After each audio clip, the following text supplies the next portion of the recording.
To the Middle East, as activists with Jewish Voice for Peace staged a protest at the New York offices of Senators Chuck Schumer and Kirsten Gillibrand, condemning their votes against halting arms shipments to Israel.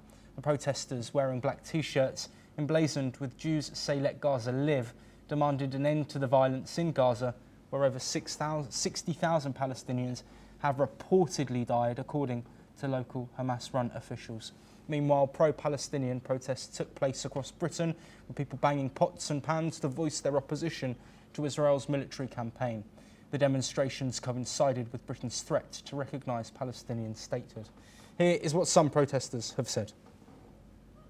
It's just beyond me. Why hasn't it been recognised as a state this entire time? It's just Islamophobia at its purest, and it shows that your privilege is determined by the colour of your skin. If you're white, it's okay to exist. If you're brown and you are an indigenous person and you're Muslim, somehow your rights get to be debated in some way by the Western countries, and it's just deeply, deeply upsetting. It's so atrocious, and yeah, I'm livid. I'm sorry. Now, this is the man who said in October 2023 that Israel has the right to deprive 2.2 million people water, of food, of shelter, of medicine. They have the right. No, they do not have the right. This is from a human rights lawyer. He never tires of telling us that. The man is complicit, and I think he should be in The Hague as much as Netanyahu and the rest of the butchers, you know, Ben-Gvir and Smoldrich and the rest of what I think the world is seeing are fascists, are open fascists, is sat in the Israeli cabinet.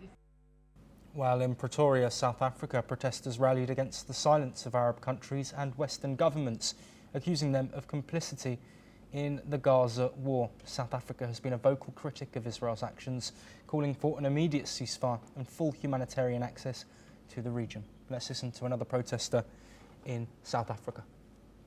For me, I don't understand why the United States, Britain, France, Germany would actually support that type of system and see genocide and try even to deny it. I mean, how do you deny genocide that you see it's live?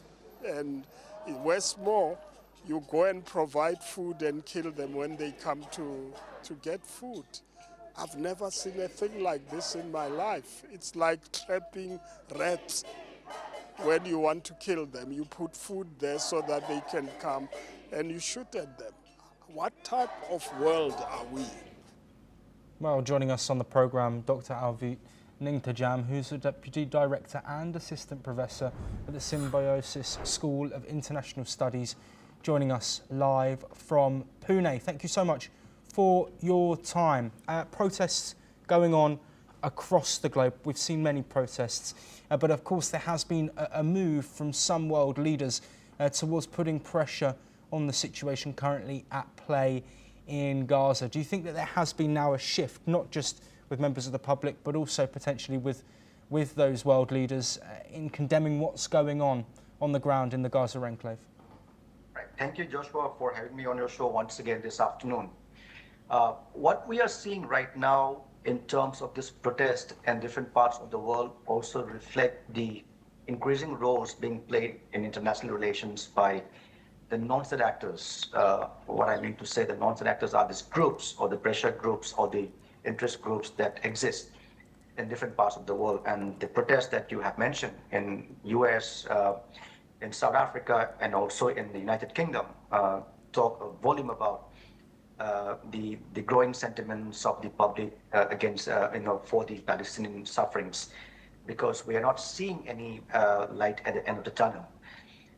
So it is also a clear indication of the frustrations on the part of the civilian society or the civil society organizations or any other pressure groups because of the inability of the world government or the international community or the international institutions to improve the situations on the ground, that is in Gaza Strip. So there are increasingly number of calls coming from various parts of the world, including some of the very important allies of Israel, to improve the humanitarian crisis inside Gaza Strip. So in a very democratic society, particularly in the West, the role of the non-state actors, particularly these NGOs or the pressure groups or the interest groups are very important. They are also the proponents of peace, and that we have seen in the U.S. During the 80s, particularly when a large number of the universities in the U.S. had called for an end to the apartheid regime in South Africa.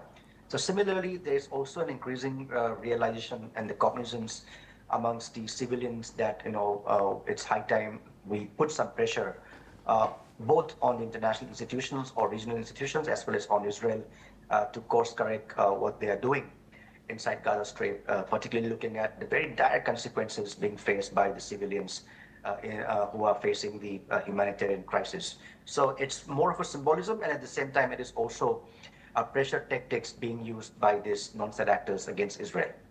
Yes, Dr. Ning Tajam, if you do stay with us, we're going to move away